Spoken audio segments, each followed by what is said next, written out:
लवातत लवातत वो कबीह और बुरा काम है जो कि फितरत नेचर के असूलों के खिलाफ है और फसाद फिल अकल और नफ्स की बेकायदगी पर दलालत करता है। लवातत की तारीफ मर्द को मर्द के साथ शहवत पूरी करने को पाखाने के मकाम से लवातत कहते हैं। दोस्तों, जैसा कि हजरत लूत अलैहिस्सलाम की कौम के मुतालिक अल्लाह तबारक व तआला ने फरमाया, तर्जुमा, क्या तुम अहले आलम में से लड़कों पर माइल होते हो और तुम्हारे परवरदिगार ने जो तुम्हारे लिए तुम्हारी बीवियां पैदा की हैं उनको छोड़ देते हो। हकीकत यह है कि तुम हद से निकल जाने वाले हो। अल शुआरा। इसे लवातत कौम लूत की तरफ से निस्बत करते हुए कहते हैं, उस कौम में ये काम रिवाज पा गया था।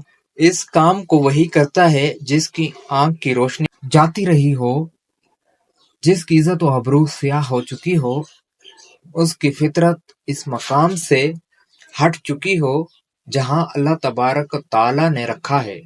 ये शख्स उस गलीज आदमी की तरह हो जाता है जिसको अल्लाह ने हलाल पाकीज़ा रिज्क दिया, लजीज पका हुआ गोश्त दिया, लेकिन वो उस गोश्त से मुंह फेर कर ऐसे गोश्त को तलब करे जो कच्चा, बदबूदार, मुतफन और उसमें से खाए, अपनी जान को नापाकी, मेल कुचैल, पखाने और निजासत में डालना पसंद करे। हक ये है कि ऐसा करने वाले की फितरत ऊंधी हो गई, तबीयत उलट गई, नफ्स शरीर और खबीस हो गया, माफूल को भी बेशुमार अवाराजात लाहक हो जाते हैं।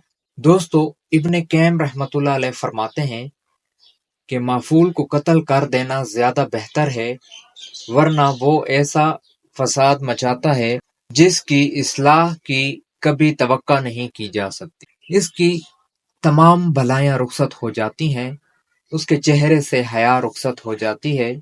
उसके बाद ना तो वो अल्लाह से डरता है ना मखलूक से। उसके दिल और रूह में फाल का नुतफा ऐसे असरअंदाज होता है जैसे कि जहर बदन में। दोस्तों, उलमा फरमाते हैं कि माफूल वल्द अल-जना से भी बदतर कबीह और खबीस है। इसे लायक है कि उसे खैर की तवक्को ना दी जाए और उसे उसी के हाल पर छोड़ दिया जाए। जब भी वो किसी खैर के काम का इरादा करे तो अल्लाह सजा के तौर पर उसके काम को पूरा ना करे। उसे ना तो इल्म नाफे की तौफीक मिलती है, ना अमल साले की और ना तौबा नसूह की। लवातत हद से बढ़कर बेहयाई और अमर कबीह है। दोस्तों, ये ऐसी बुरी बीमारी है कि हैवानात भी इससे इज्तनाब करते हैं। चुनांचे कोई नर किसी नर से ऐसा ताल्लुक कायम नहीं करता। ये बेकायदगी इंसान में ही जाहिर हुई है कि कुछ लोगों ने अपनी अकल को खराब कर लिया, उसे शर के कामों में इस्तेमाल करते हैं, उसी के फैलाने में सर्फ करते हैं। अल्लाह रब्बुल आलमीन ने जिना का नाम फाहिशा और लवातत का नाम अल्फाहिशा रखा है। इसी से लवातत का हद से तजावज होना और बेहयाई समझ में आती है। इन दोनों नामों में बड़ा फर्क है। वो ये कि फाहिशा जब नकरा हो तो मतलब है कि जिना फवाशात में से एक फाहिश है, लेकिन जब शुरू में अलिफ लाम दाखिल करके मार्फा बना लिया जाए तो लफ्ज़ अल्फाहिशा जामे हो जाता है।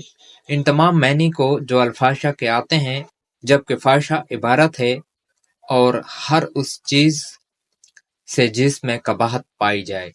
कुरान मजीद की एक आयत का मफ़हूम है, दोस्तों, कि तुम ऐसी बेहयाई का काम क्यों करते हो कि तुमसे पहले अहले आलम में किसी ने इस तरह का काम नहीं किया। लेकिन जिना के मुतालिक फरमाया कि जिना के करीब ना जाओ, वो फाशा है और बुरा रास्ता है।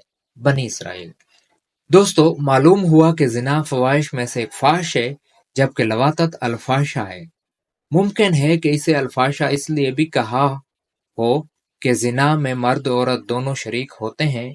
उनका मैलान एक फितरी और कुदरती चीज है, लेकिन इस्लाम चाहता है कि यह मैलान मजहब इस्लामी तरीके से हो। चुनाचे इसके लिए हदूद शरिया कायम फरमाई और इसके मसारिफ बताए। इस्लाम ने निकाह हलाल करार दिया, जबकि जिना को हराम और बदकारी ठहराया। सूरत अल मोमिनून में इरशाद बारी ताला है, और जो अपनी शर्मगाहों की हिफाजत करते हैं मगर अपनी बीवियों या कनीजों से जो उनकी मिल्क होती हैं, کہ ان سے مباشرت کرنے سے انہیں کوئی ملامت نہیں، اور جو ان کے سوا اوروں کے طالب ہوں وہ اللہ کی مقرر کی ہوئی حد سے نکل جانے والے ہیں۔ اب جو بھی تعلق مرد و عورت کے درمیان اسی شرعی سانچے سے خارج ہو وہ زنا ہے۔ پس مرد و عورت کے درمیان تعلق و میلان ندائے فطرت ہے، بات صرف مصرف کی ہے کہ حلال ہے کہ حرام، لیکن جنسی تعلق مرد مرد کے درمیان ہو تو یہ صریح خلاف فطرت ہے۔ اسلام اسے قطعاً جائز قرار نہیں دیتا، کیونکہ نہ تو یہ فطرت میں داخل ہوتا ہے اور نہ انسانی طبیعت ہی اسے گوارا کرتی ہے۔ دوستو اپنا خیال رکھیے گا، ہمیں اپنی دعاؤں میں یاد رکھیے گا، جلد ملتے ہیں، تب تک کے لیے اللہ نگہبان۔